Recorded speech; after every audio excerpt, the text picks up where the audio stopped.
East vs West 16, monster Michael Todd showed amazing heart in his match against Hermes Gasparini. Almost every arm wrestler in this world agreed before the match that Hermes is stylistically a very difficult opponent for Michael. And despite that, as the match progressed, every round was getting progressively difficult for Hermes. Even though the score was 3-0, it did not take anything away from Michael. We all know that Hermes Gasparini's transition to a press is probably the best in the world, and that is what you need to beat Michael. I would say in that match, Michael's back pressure looked incredible and his pronation. After the match, Hermes said that it's kind of impossible to stop Michael Todd's pronation, and we saw that during the match. Whenever Hermes tried to go sideways, his wrist was going immediately. That's why he couldn't do anything between the center and towards his winning side. He only had one move, just to fully commit to that shoulder press, to that flop press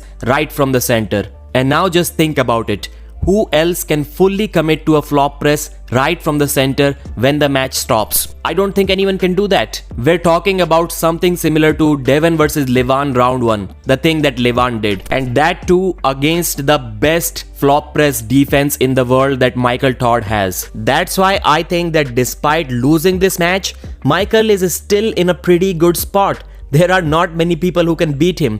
Maybe DEVON, maybe LeVan, and Hermes Gasparini. Who else are we talking about? Can we say for sure that VITALY will beat Michael? I'm not sure about that. Anyways, after this match, Michael said that if the match was best of 7 or maybe a best of 100, then he would have for sure beaten Hermes Gasparini. One mistake that he thinks he made in that match was maybe he should have gone for the press in round 3 when Hermes was baiting the press for Michael. Because it was so risky, he was already down 2-0, that's why he didn't do that. And the other thing is that he shouldn't have agreed to go to the straps directly. Maybe that would have put a little bit more fatigue in Hermes Gasparini's hand. Michael rightfully mentioned that GENADI had his bicep surgery about 4 months after him, and yet people are still giving excuses that GENADI may not be 100%. While Michael had a much more complicated surgery, and although he looks pretty good, but maybe there's still a little bit more margin to improve after this. The one thing which was evident in this match was Michael Todd's riser compared to Hermes. It was a little bit behind, so maybe he should work on that after this. But Michael did say that as soon as he goes back home, he'll probably lose a little bit weight, but he'll still stay a super heavyweight. He'll keep on doing his PRs in his pronation and riser lifts. As far as what's next for Michael Todd in terms of his next matches, he said that ZHOKH is there,